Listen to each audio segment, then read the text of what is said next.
若是在地新闻提醒家长，就要注意，热天带囡仔去耍水，上好莫去溪边，或者是水质无清气的所在。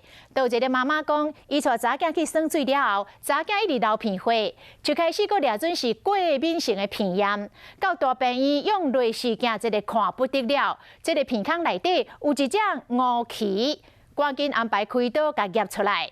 医生讲，这个乌蛆咧吸血时阵，一般袂有感觉。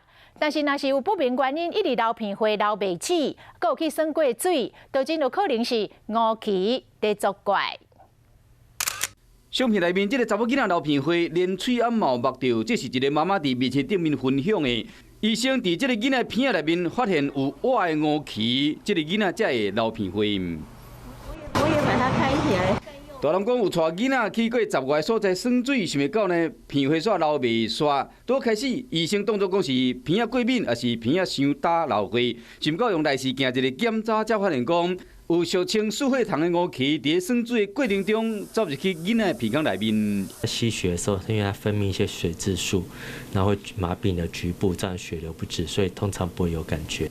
医生讲，若无量早发现，会造成鼻孔的黏膜受伤，血会一直流。欠血人头有可能会戆戆。单侧流鼻血，以前没有流鼻血的病史，最近突然在流鼻血，然后又有前一阵子有去溪边、山边的去玩水，然后用那些溪水洗脸或者喝山泉水。